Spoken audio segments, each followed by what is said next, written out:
जय श्री कृष्णा, जय श्री राधे। मार्गशीर्ष मास का महात्म और कथा सुनने वाले सभी भक्तों का आज की कथा में हार्दिक स्वागत है। भगवान श्री कृष्ण चंद्र और माँ श्रीमती राधा रानी की कृपा आप सभी पर और आपके परिवारजनों पर सदा सदा ही बनी रहे। तो आइए आज की कथा में आप सुनेंगे भगवान के लीला अवतारों का वर्णन। ब्रह्मा जी कहते हैं, अनंत भगवान ने प्रलय के जल में डूबी हुई पृथ्वी का उद्धार करने के लिए समस्त यज्ञ में वाराह का शरीर ग्रहण किया था। आदि दैत्य हिरण्याक्ष जल के अंदर ही लड़ने को सामने आ गया। जैसे इंद्र ने अपने वज्र से पर्वतों के पंख काट डाले थे, वैसे ही वाराह भगवान ने अपनी दाढ़ों से उसके टुकड़े टुकड़े कर दिए। दूसरे अवतार में रुचि नामक प्रजापति की पत्नी आकुति के गर्भ से सुयज्ञ के रूप में अवतार ग्रहण किया। उस अवतार में दक्षिणा नाम की पत्नी से सुयम नाम के देवताओं को उत्पन्न किया और तीनों लोकों के बड़े से बड़े संकट हर लिए। इसी कारण स्वयंभू मनु ने उन्हें हरि के नाम से पुकारा। तीसरे अवतार में कर्दम प्रजापति के घर देवहूति के गर्भ से कपिल मुनि के रूप में अवतार लिया। चौथा अवतार महर्षि अत्रि के यहाँ अनसुईया के गर्भ से दत्तात्रेय हुए। पांचवें अवतार में ब्रह्मा जी के अखंड तप से प्रसन्न होकर सनकादि के रूप में प्रकट हुए। छठे अवतार में धर्म की पत्नी मूर्ति के गर्भ से नर नारायण के रूप में अवतार ग्रहण किया। सातवें अवतार में राजा वैन के अंग को ऋषियों के मंथन करने पर भगवान ने पृथु के रूप में अवतार लिया। आठवें अवतार में राजा नाभि की पत्नी सुदेवी के गर्भ से ऋषभ देव के रूप में अवतार लिया। नौवें अवतार में मेरे यानी ब्रह्मा जी कहते हैं, यज्ञ में सुवर्ण के समान भगवान ने हैग्रीव के रूप में अवतार लिया। 10वें अवतार में चाक्षुष मनवंतर के अंत में मत्स्य के रूप में अवतार लिया। 11वां अवतार क्षीर सागर मंथन के समय कच्छप रूप में। 12वां अवतार अपने भक्त प्रहलाद को बचाने और देवताओं का कष्ट निवारण करने के लिए नरसिंह के रूप में। 13वां अवतार अदिति के पुत्र वामन जी के रूप में। 14वां अवतार नारद जी को उपदेश करने के लिए हंस के रूप में। 15वां अवतार अमृत कलश लेकर धन्वंतरी के रूप में लिया। 16वां अवतार पृथ्वी को उदंड क्षत्रियों से विहीन करने के लिए परशुराम के रूप में लिया। 17वां अवतार इक्ष्वाकु के वंश में भगवान ने अपनी अनंत शक्तियों के साथ श्री राम, लक्ष्मण, भरत और शत्रुघ्न के रूप में भूमि का भार उतारने के लिए भगवान ने यदुवंश में श्री कृष्ण बलराम के रूप में प्रकट होकर दुष्ट दानवों का संहार किया। प्रत्येक कल्प में सत्यवती के गर्भ से व्यास जी के रूप में प्रकट होकर वेद रूपी वृक्ष का विभिन्न शाखाओं के रूप में विभाजन किया। कलयुग का शमन करने के लिए भगवान कल के अवतार लेकर इन पाखंडी राजाओं को मारकर पुनः स्वधर्म की स्थापना करेंगे। जब भगवान संसार की रचना का समय होता है, तब तपस्वी मरीचि आदि 9 ऋषि और मेरे रूप में देवताओं और राजाओं का रूप धारण करते हैं, तथा जब प्रलय का समय होता है, तब रुद्र के रूप में अपनी सभी शक्तियों से संपन्न होकर दुष्ट दानवों का संहार करते हैं। ब्रह्मा जी ने कहा, बेटा नारद, अपने संकल्प मात्र से ही विश्व की रचना करने वाले भगवान श्री हरि का मैंने तुम्हारे सामने संक्षेप में वर्णन किया। जो कुछ भी कार्य, कारण अथवा भाव अभाव है, वह सब मायापति भगवान से भिन्न नहीं है। तब परीक्षित ने पूछा, हे भगवान, जब ब्रह्मा जी ने निर्गुण भगवान के गुणों का वर्णन करने के लिए नारद जी को आदेश किया, तब उन्होंने किन किन को किस किस रूप में उपदेश किया, तथा जीव का पंचभूतों के साथ कोई संबंध नहीं है, फिर भी उसका शरीर इन पंचभूतों से ही बनता है, तो क्या स्वभाव से ही ऐसा होता है या किसी कारणवश होता है? महाभाग्यवान श्री सुखदेव जी, आप मुझे ऐसा उपदेश दीजिए कि मैं अपने आसक्ति रहित मन को सर्वात्मा भगवान श्री कृष्ण में तन्मय करके अपना यह शरीर त्याग दूं। महाकल्प और उसके अंतर्गत अवान्तर कल्प कितने हैं? भूत, भविष्य और वर्तमान काल का अनुमान किस प्रकार किया जाता है? क्या देहाभिमानी जीवों की आयु भी बंधी हुई है? आदि भगवान, मैं यह सब आपसे पूछ रहा हूँ क्योंकि आप शरणागत रक्षक हैं और मैं आपकी शरण में हूँ। हे महामुने, आप कृपा करके क्रमशः इन सब का और जो भी हो उनका तात्विक निरूपण कीजिए। इस विषय में आप स्वयंभू ब्रह्मा के समान हैं। दूसरे लोग तो आपकी पूर्व परंपरा के अनुसार सुनी सुनाई कथाओं का अनुष्ठान करते हैं।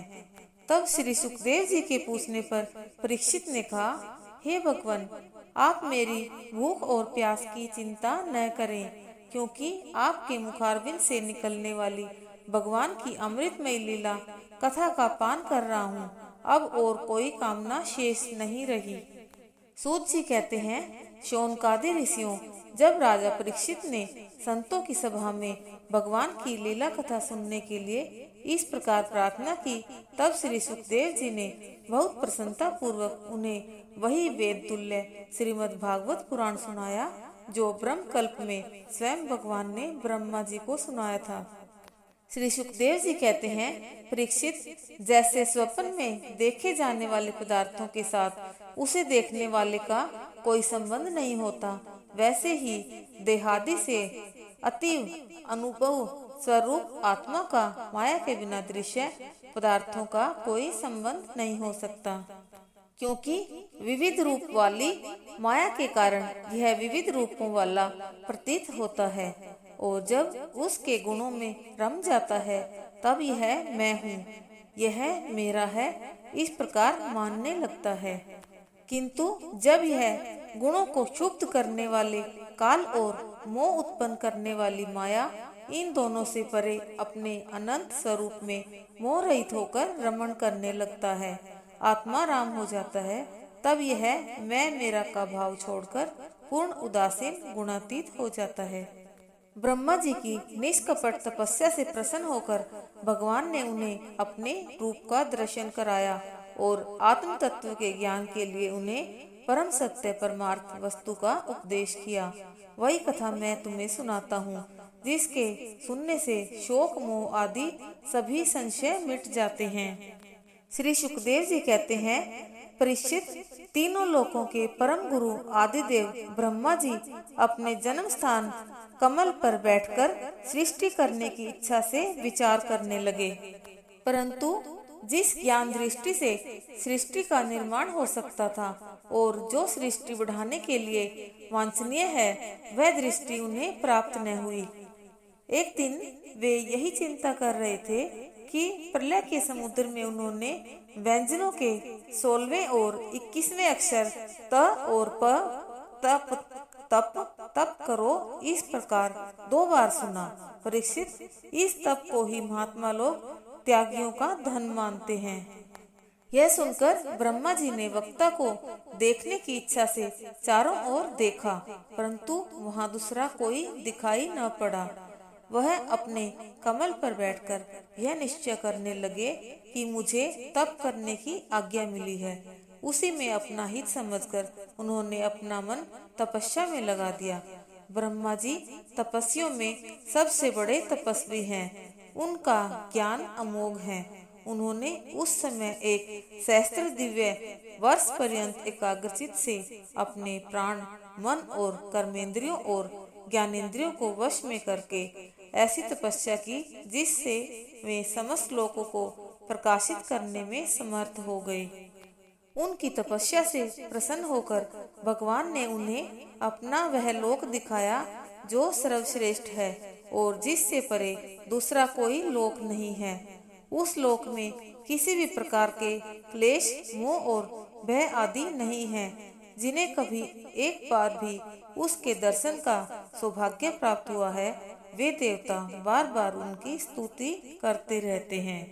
वहाँ रजोगुण, तमोगुण और उनसे मिला हुआ सत्वगुण भी नहीं है। वहाँ न काल की दाल गलती है और न माया ही कदम रख सकती है। फिर माया के बाल बच्चे तो जा ही कैसे सकते हैं। वहाँ भगवान के वे पार्षद निवास करते हैं जिनका पूजन देवता और दैत्य दोनों करते हैं।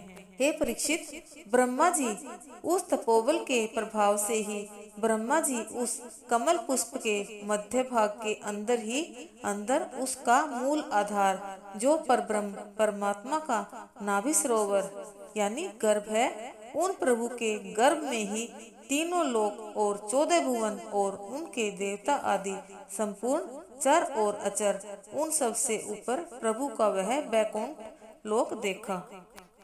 श्री सुखदेव जी कहते हैं, परीक्षित, ब्रह्मा जी ने देखा कि इस दिव्य लोक में समस्त भक्तों के रक्षक भगवान श्री लक्ष्मीपति, यज्ञपति और विश्वपति अपने सिंहासन पर विराजमान हैं। सुनंद नंद, प्रबल और अरहण आदि मुख्य मुख्य पार्षद गण उनकी सेवा कर रहे हैं। उनका मुख कमल मधुर मुस्कान से प्रफुल्लित है। आंखों अथवा उनके नेत्रों में लाल लाल डोरियां झलक रही हैं। बड़ी ही मनोहर और मधुर मुस्कान से प्रफुल्लित हैं। आंखों अथवा उनके नेत्रों में लाल लाल डोरियां झलक रही हैं। बड़ी ही मनोहर और मधुर चितवन है। ऐसा जान पड़ता है कि मानो अभी अभी अपने प्रिय भक्त को सर्वस्व दिए दे रहे हैं। उनके सिर पर मुकुट, कानों में अलंकृत कुंडल हैं और कंधे पर पीतांबर शोभायमान हो रहा है। वक्षस्थल पर एक सुनहरी रेखा के रूप में श्री लक्ष्मी जी विराजमान हैं और सुंदर 4 भुजाएं हैं। वे एक सर्वोत्तम और बहुमूल्य आसन पर विराजमान हैं। पुरुष प्रकृति, महत्व, अहंकार, मन, 10 इंद्रिय, शतवादी, 5 तंत्र मात्राएं और पंचभूत, ये 25 शक्तियां मूर्तिमान होकर उनके चारों ओर खड़ी हैं। समग्र ऐश्वर्य, धर्म, कीर्ति, श्री ज्ञान और वैराग्य, इन 6 नित्य सिद्ध स्वरूप भूत शक्तियों से वे सर्वदा युक्त रहते हैं। उनके अतिरिक्त और कहीं भी ये निवास नहीं करती और वे सर्वेश्वर प्रभु अपने नित्य आनंद स्वरूप में ही नित्य निरंतर निमग्न रहते हैं। हे परीक्षित, उनका दर्शन करते ही ब्रह्मा जी का हृदय आनंद के उद्वेग से भर आया। शरीर उनका पुलकित हो उठा और नेत्रों में प्रेम से आंसू झलक आए। ब्रह्मा जी ने भगवान के उन चरण कमलों में जो परमहंसों के निवृत्ति मार्ग से प्राप्त हो सकते हैं, सिर झुकाकर प्रणाम किया।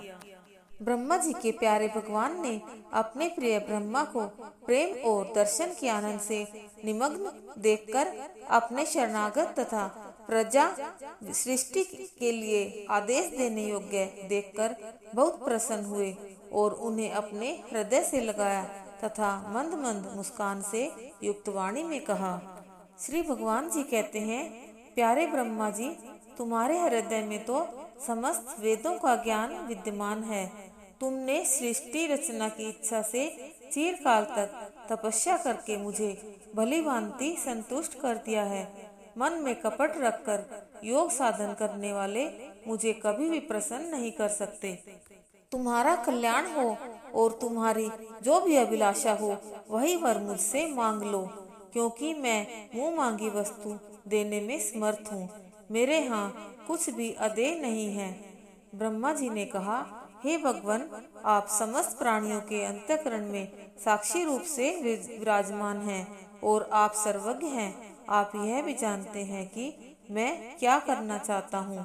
हे नाथ, आप कृपा करके मुझ याचक की यह मांग पूरी कीजिए कि मैं रूप रहित आपके सगुण और निर्गुण दोनों ही रूपों को जान सकूं, मुझे कभी भी विस्मृति न हो। आइए जानते हैं वह भगवान श्री नारायण की नाभि क्या है। आकाश है। उस अनंत आकाश में जो कि भगवान की नाभि है, उसमें एक कमल खिला। उस पर ब्रह्मा जी पैदा हुए और उन्होंने उस पर ब्रह्म परमात्मा की खोज की, जल के बाहर भी और अंदर भी, परंतु परमात्मा उन्हें कहीं भी न मिले। और जब उनकी आंखें बंद हो गई, यानी कि चारों ओर से उन्होंने दृष्टि हटाकर अपने हृदय में देखा, तब उस हृदय आकाश में उन्हें परमात्मा के दर्शन हो गए। वह चारों ओर से नजर हटाकर आंखें बंद करने का अभिप्राय यह है कि जिस मनुष्य को अपने प्रभु के, अपने स्वामी के और अपने इष्ट का साक्षात्कार प्राप्त करना हो, वह मनुष्य काम, क्रोध, लोभ और मोह इन्हें त्याग दे, अर्थात उनकी तरफ से आंखें बंद कर ले, तो अवश्य ही प्रभु के दर्शन हो जाएंगे। कामनाओं के वशीभूत कर्म नष्ट होता है। जैसे क्रोध के आने से ज्ञान, बुद्धि का विवेक नष्ट हो जाता है तथा लोभ करने से धर्म। इसलिए इन तीनों को त्याग दो, प्रभु अवश्य ही मिल जाएंगे। परमात्मा ने ब्रह्मा जी को 4 बातें बतलाई, उसको चतुश्लोकी भागवत कहते हैं। यह 4 बातें क्या है? सत्य क्या है, माया क्या है, जगत क्या है, अपनी आत्मा क्या है। नाम, रूप और क्रिया, ये तीनों जब नहीं रहते, जब यह आत्मा रूप सत्य, चेतन सत्य बना रहता है। आइए अब करते हैं श्रीमद् भागवत भगवान की आरती। श्री भागवत भगवान की है आरती, पापियों को पाप से है तारती। श्री भागवत भगवान की है आरती, पापियों को पाप से है तारती। ये अमर ग्रंथ, ये मुक्ति पंथ, ये पंचम वेद निराला, नव ज्योति जलाने वाला। हरि नाम यही, हरि धाम यही, यही जग मंगल की आरती। पापियों को पाप से है तारती। श्री भागवत भगवान की है आरती, पापियों को पाप से है तारती। ये शांति गीत पावन पुनीत, पापों को मिटाने वाला, हरि दर्श दिखाने वाला। यह सुख करनी, यह दुख हरनी, श्री मधुसूदन की आरती। पापियों को पाप से है तारती। श्री भागवत भगवान की है आरती, पापियों को पाप से है तारती। ये मधुर बोल जग फंद खोल, सन्मार्ग दिखाने वाला, बिगड़ी को बनाने वाला। श्री राम यही, घनश्याम यही, यही प्रभु की महिमा की आरती। पापियों को पाप से है तारती। श्री भागवत भगवान की है आरती, पापियों को पाप से है तारती। श्री भागवत भगवान की है आरती, पापियों को पाप से है तारती। पापियों को पाप से है तारती। बोलिए श्रीमद् भागवत महापुराण की जय। बोलिए सुखदेव जी महाराज की जय। बोलिए विष्णु भगवान की जय। बोलिए श्री कृष्णचंद्र भगवान की जय। जय जय श्री राधे, जय जय श्री राधे, जय जय श्री राधे श्याम।